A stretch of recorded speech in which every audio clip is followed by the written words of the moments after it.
Olá pessoal, vamos dar prosseguimento à nossa aula sobre os processos de independência no continente africano. E na aula de hoje eu vou falar sobre as independências revolucionárias que foram conquistadas através da luta armada, né? Eu sou o professor Tairá Endo Gonzaga e divido esse curso de História da África no núcleo virtual da UNEAFRICA com o professor Lucas e o professor Bernardo. Na aula passada, falamos sobre os processos de independência no continente africano, que tiveram as suas independências conquistadas de forma mais negociada, né? E hoje vamos falar sobre as independências que foram conquistadas através do derramamento de sangue, da luta armada.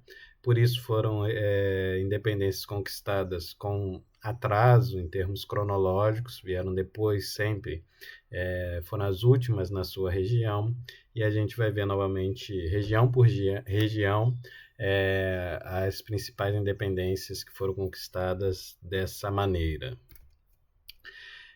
Só relembrando um pouco, né, esse processo de conquistas pelas independências no continente africano é um processo recente e que deu essa configuração ao continente africano, com essas bandeiras, novos símbolos e novas histórias que foram conquistadas ao longo desse processo do segunda metade do século XX para cá, né?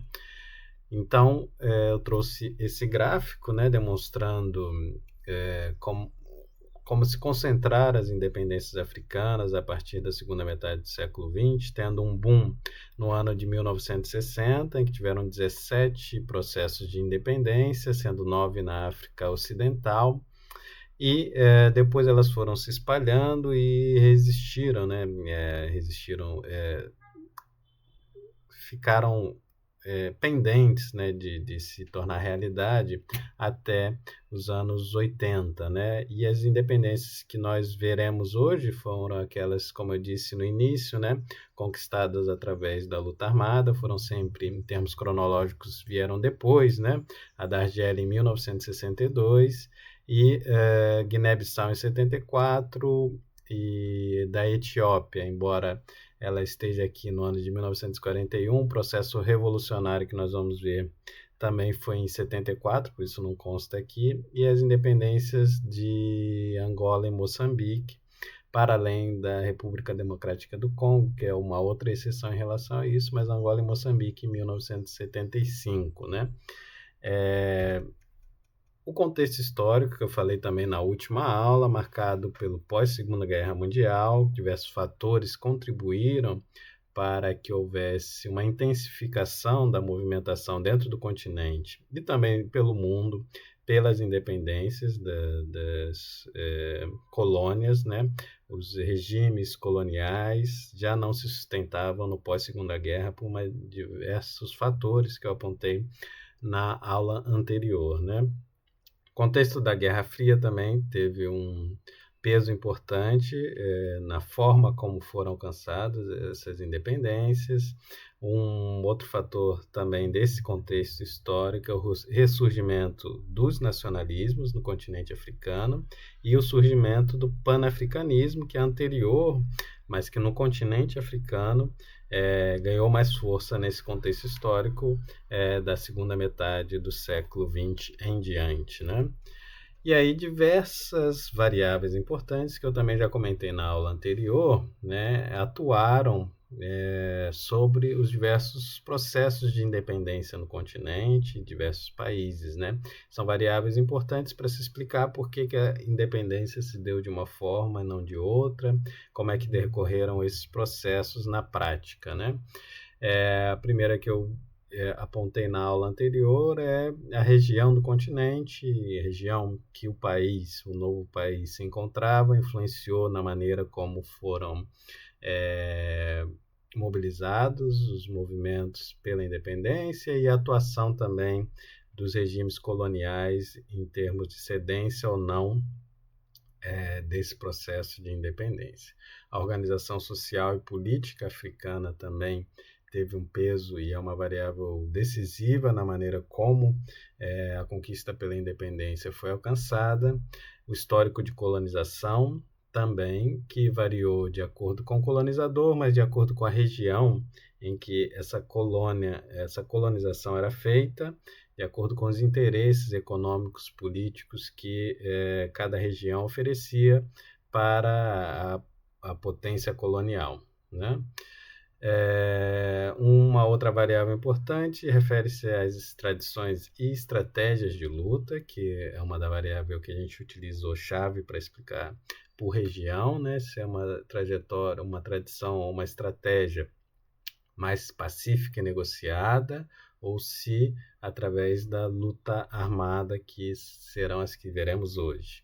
As ideologias que mobilizavam também os movimentos de libertação também tiveram um peso relevante para o processo de independência e, por fim, os apoios regionais e internacionais, marcados pela Guerra Fria, ser apoiada pelo Ocidente, pelos Estados Unidos, o movimento de libertação, ou pela União Soviética, o campo socialista, e eu até acho que esqueci de falar na última aula, um grande grupo dos países africanos, dos movimentos de libertação, principalmente pós-independência, né, assumiram uma posição de países não alinhados, né?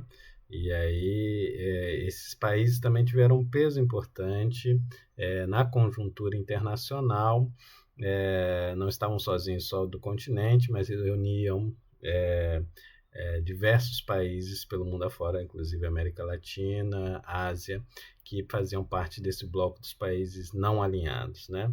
Então, isso tudo influenciou na maneira como decorreram os processos de independência no continente africano. Novamente, as variáveis que utilizaremos na aula de hoje é distribuir, né, separar, na verdade, distribuir não, separar por região do continente, para tentar explicar por região do continente pelo menos um processo de independência, né? E as estratégias de luta, na aula de hoje focaremos nas estratégias de luta mais revolucionárias através da luta armada de libertação, né? Novamente, nós aqui não aprofundaremos cada um desses processos, não dá para explicar todos, vamos selecionar um e eu vou aqui só indicar os pontos mais importantes e principalmente as lideranças, né, que são importantes, que tiveram protagonismo nesse processo de luta pela independência em cada um dos casos, né? Então, vai ser uma aula até menor, a aula da semana passada foi uma aula mais extensa, né? Então, a aula de hoje vai ser, prometo, mais rápida. Vamos aí passar rapidamente por esses processos. Então, vamos lá pelas lutas pela independência através da luta armada mais revolucionárias, entre aspas, por região do continente. Na África Setentrional do Norte, ganha destaque a independência na Argélia, que foi conquistada em 1962. Aquilo que eu falei, essas independências conquistadas através da luta armada, não por acaso, elas foram mais atrasadas, foram as últimas independências em cada região em que elas decorreram, justamente pela resistência das potências coloniais em cederem a independência por questões principalmente econômicas, mas também políticas e sociais, de interesse naquela região, naquele país, que não permitiam que a colônia, a potência colonizadora, cedesse essa independência com facilidade. Por isso que esses processos, todos eles a gente vai ver aí, tiveram que lançar mão da luta armada, e aí foi um processo longo e penoso para alcançar essa independência. E a Argélia, nessa região, é o caso exemplar desse processo. Então, em relação à Argélia, tem uma condição peculiar em relação às outras colônias do Maghreb, da África do Norte, né? Colonizadas também pela França, como a Tunísia e o Marrocos, né? Mas que não eram vistos com essa força que está escrito logo na primeira frase, né? Do mito da Argélia francesa. Os franceses tinham, em relação ao território argelino, uma ideia de que aquilo fazia parte do país, da França, né? Porque aí diversos fatores, né? Primeiro, havia uma grande presença de franceses na colônia argelina, né? Quase 1 milhão de franceses. Um outro aspecto econômico extremamente relevante foi a descoberta de petróleo e gás aí na região, né? A França não tinha acesso a ter uma política sobre petróleo e gás em nenhuma outra de suas colônias, nem no seu território. Então, esse foi um ponto também fundamental para a resistência para ceder à independência em relação aos outros países da região. Então, isso gerou uma brutal repressão da França a qualquer tipo de reivindicação argelina e fez com que, em 54, a Frente de Libertação Nacional, FLN, desse início à Guerra de Guerrilha. Em 58, houve a intensificação do aparato repressivo francês, com a formação do Comitê de Salvação Pública, mas a luta não recuou. Em julho de 62, a Argélia alcançou a independência com um saldo aí muito duro, né? Quase 1 milhão de argelinos foram mortos nesse processo da luta pela independência da Argélia, né? Então, desde 54, 8 anos de guerra de guerrilha, de um processo de luta pela independência, né? E aí eu trouxe fotos, né, imagens tá no meio da FLN, o símbolo da FLN, a segunda Ben Amdlah, se não me engano, o primeiro presidente da Argélia, e a outra foto, esse senhor aqui é o Frantz Fanon, uma das principais lideranças intelectuais da Guerra de Independência, e ficou muito conhecido, né, pelos seus livros, Os Condenados da Terra, Pele Negra, Máscara Branca. Era um psicanalista, jornalista nascido na Martinica, que adentrou e levantou a luta pela independência, lutou mesmo na FLN, nessa guerra de guerrilha, e é a principal referência quando se estuda esse processo de independência na Argélia, né? Vamos em frente em relação à África Ocidental, né? A vermelho estão os países que conquistaram a sua independência através da guerra de guerrilha, da luta armada, né? Melhor dizendo, de processos revolucionários. A África Ocidental, na sua grande maioria, foi conquistada através de uma independência negociada, e os únicos que alcançaram a sua independência através da luta armada, Guiné-Bissau e Cabo Verde, colônias portuguesas, e essas colônias, como a gente vai ver, tiveram uma colonização muito similar àquela que foi destacada da França em relação à Argélia, né? Portugal, em relação a todas as suas colônias africanas, entendia que essas colônias faziam parte do Império Português, né? E Portugal tinha uma dependência muito grande em termos de recursos desses países, né? Portugal, já no século XX, tinha uma posição periférica em relação às outras potências coloniais, e por isso se agarrou muito, estendeu o seu processo de colonização, até tarde foi chamado de um ultracolonialismo, né? Não cedeu pela independência de nenhuma das suas colônias de forma negociada ou pacífica, né?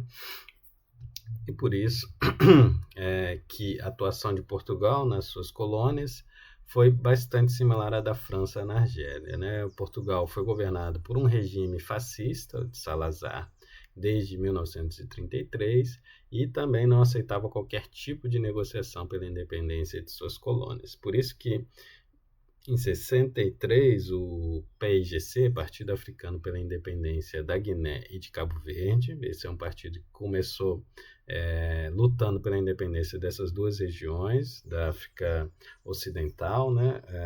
A Guiné-Bissau fica aqui e Cabo Verde está aqui, muito próximo a Guiné-Bissau, desculpa, Cabo Verde é um país insular, né, composto por ilhas, né?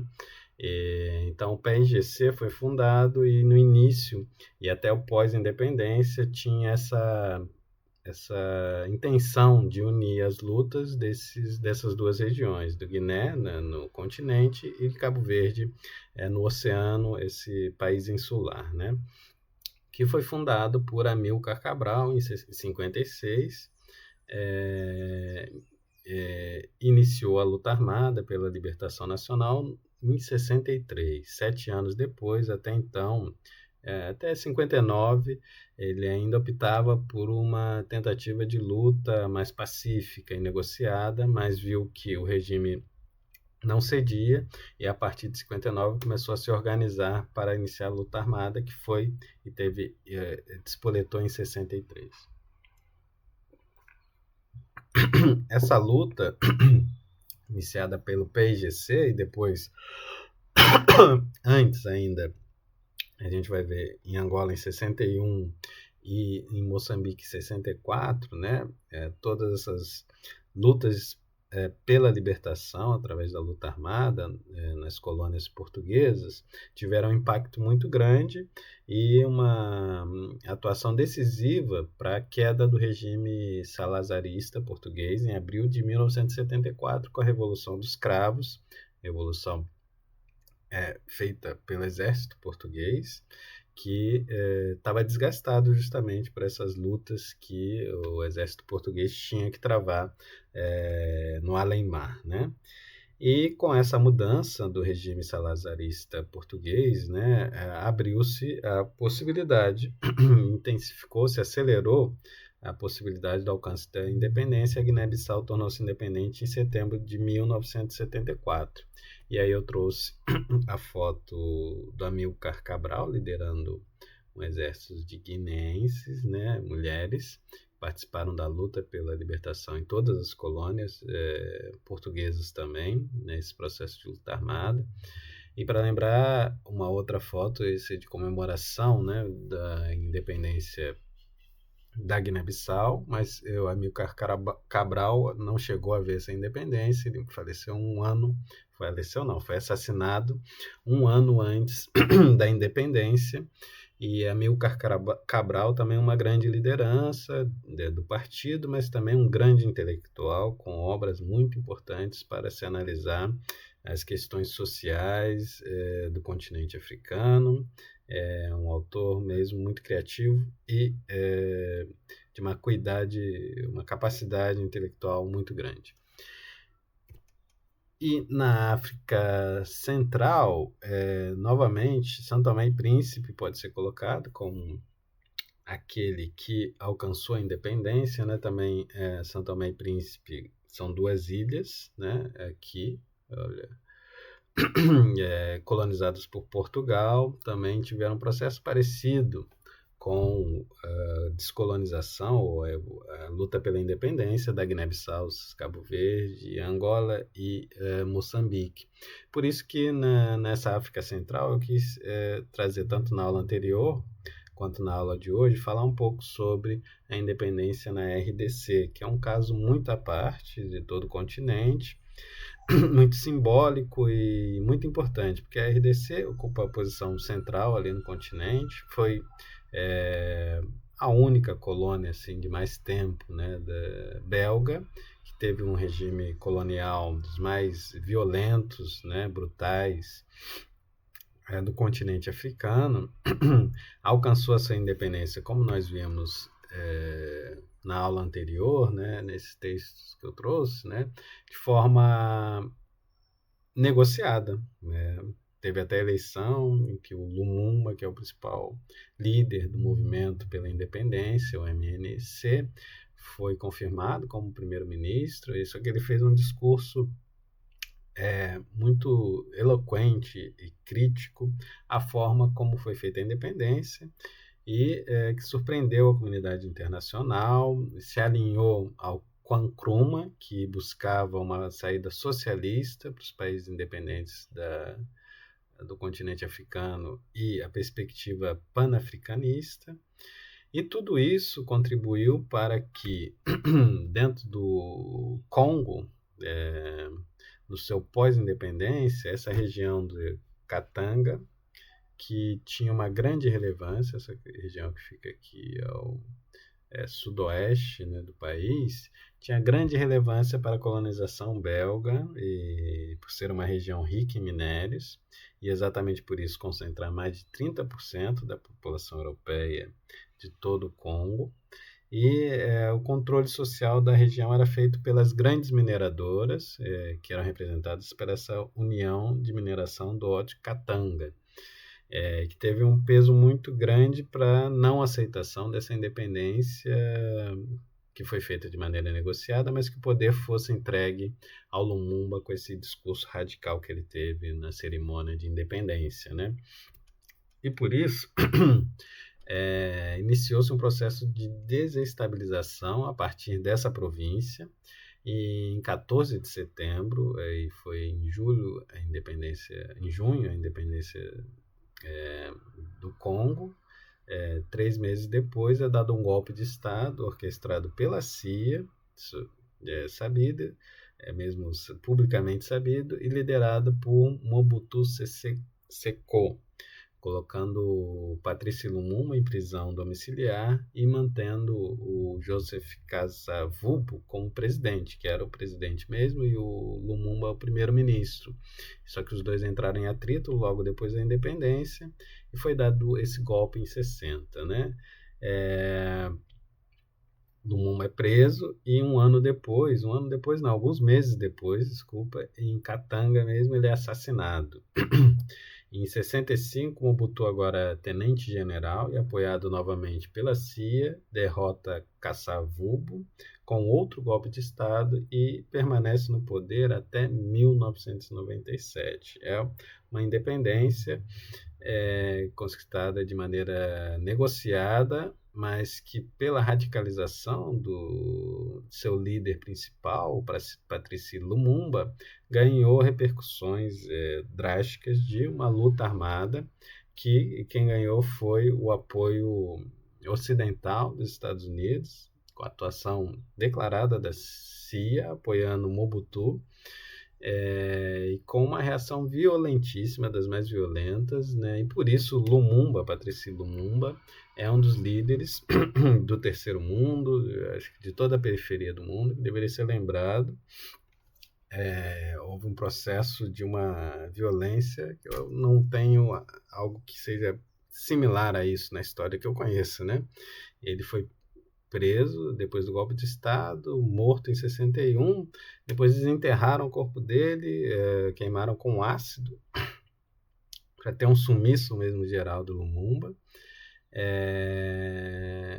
e só restou uma coroa dentária de ouro dele, é o único resto mortal conhecido, e foi encontrado em posse de um dos policiais envolvidos na execução do governo, na execução desse líder congolês, né? E recentemente, ano passado, a Bélgica devolveu à família os restos mortais de Patrice Lumumba, né? Aí tem uma foto da prisão dele em 60, né? E essa cerimônia de devolução dos restos mortais de Lumumba, né? E esse simbolicamente está ali no centro do continente africano, como esses processos foram difíceis e qualquer tentativa de levantar a cabeça, né, dos países africanos corria o perigo de levar essa reação extremamente violenta, que, como eu disse, não há registro que eu conheça de uma violência contra um líder instituído formalmente, com voto por eleição, né? Ter essa reação tão violenta com apoio declarado ocidental. né? Então, é por isso que eu trago a independência da República Democrática do Congo com uma importância muito grande que atravessa essa questão de ser uma independência negociada ou através da luta armada. O Congo depois mergulhou num processo muito intenso de lutas e que até hoje tem processos de luta de separacionistas, né? No país e de desestabilização política, mas o Congo permanece sendo um país fundamental.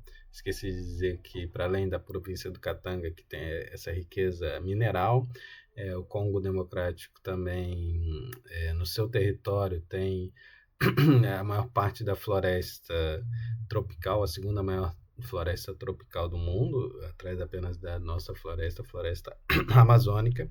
Então, um país central, riquíssimo de forma pelas suas riquezas naturais, minerais, e agora que vem ganhando essa força a floresta tropical do Congo.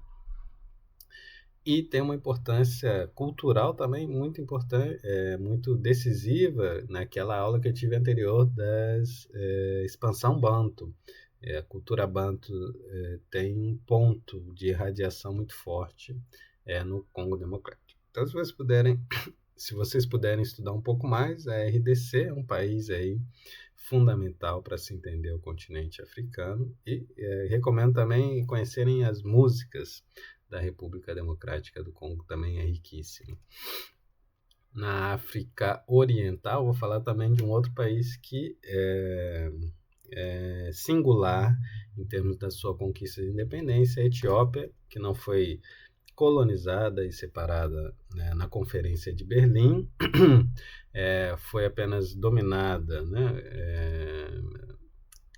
subjugada, né, pela Itália, no regime fascista italiano. Houve resistência e até 41, durante 5 anos, houve essa subjugação, mas em 41, que é a data oficial da sua independência, a Etiópia teve essa data. Mas o processo revolucionário na Etiópia se deu em 1974, né? Nesse período, pós a sua vitória sobre a subjugação italiana, a Etiópia foi governada pelo imperador que era pró-americano, Haile Selassie, e persistia uma organização feudal da sociedade.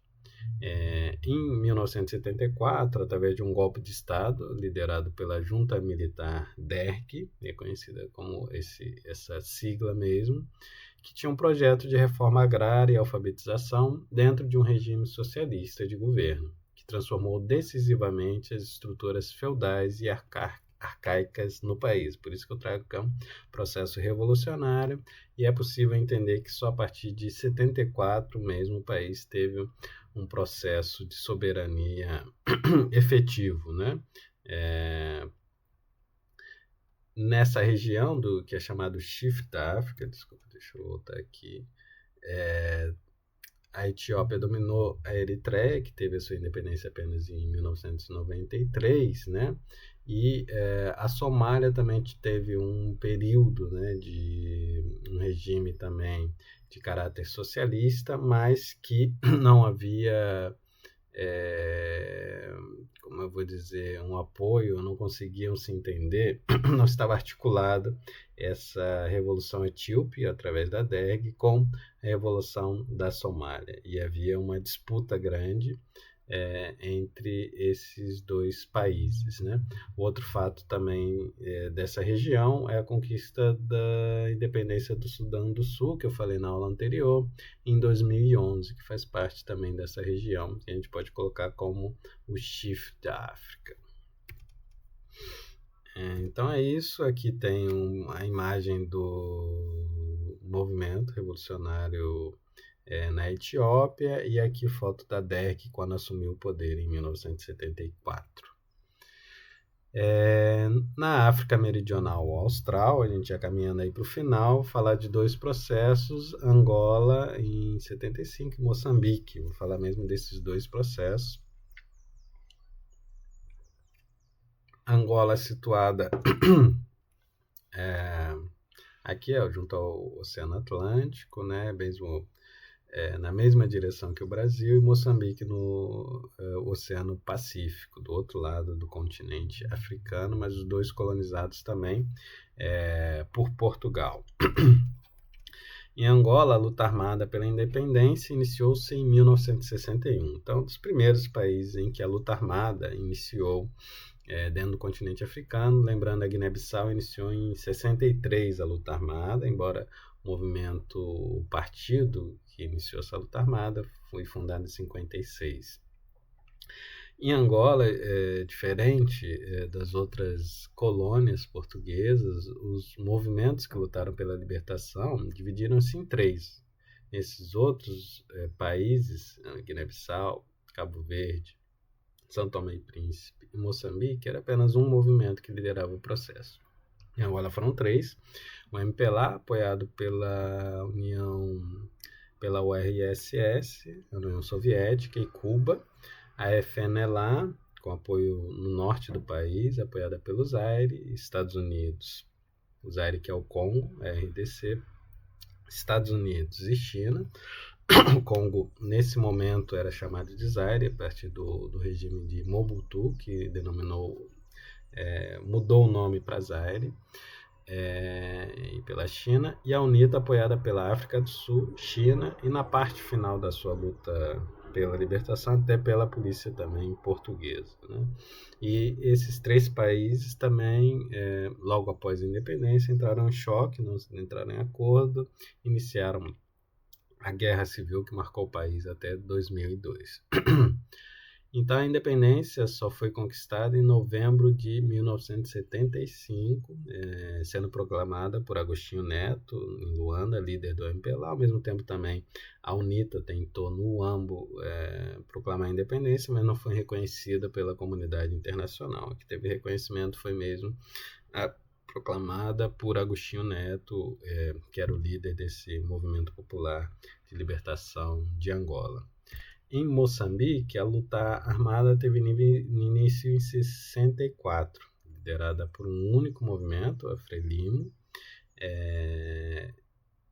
Este movimento tinha como principal líder o moderado Eduardo Mondlane, uma figura importante em Moçambique, um grande intelectual, e que foi assassinado em 1969. E quem assumiu em seu lugar foi o mais radical Samora Machel, também figura importante do processo de independência moçambicano, que conduziu a luta pela independência declarada em junho de 1975. Os dois países, Angola e Moçambique até primeiro, declararam sua independência em 75, também como resultado da mudança de regime em Portugal com a Revolução dos Cravos em 74. E aqui trago imagens, do dia da independência, e uma imagem simbólica dos manifestantes ou dos militantes do MPLA e de Agostinho Neto no seu discurso de independência. Sobre Moçambique, a foto de Samora Machel e Eduardo Mondlane na frente de batalha, e o discurso de Samora Machel na independência de Moçambique. Então, novamente, para terminar hoje, acho que foi mais rápido, um contexto histórico das independências foi na segunda metade do século XX, logo após a Segunda Guerra Mundial, com vários fatores que impulsionaram os processos de independência no continente africano.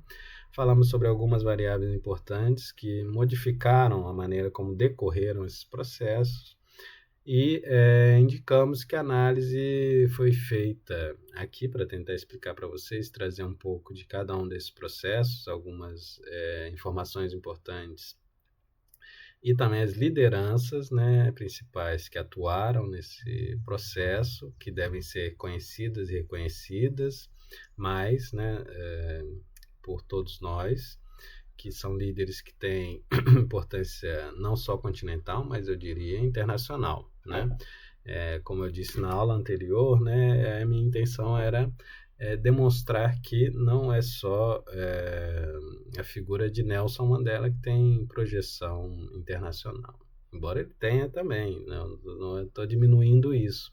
Só que é necessário também ter acesso a outros líderes que têm uma relevância fundamental, e que é isso que eu tentei trazer aqui. Processo de independência,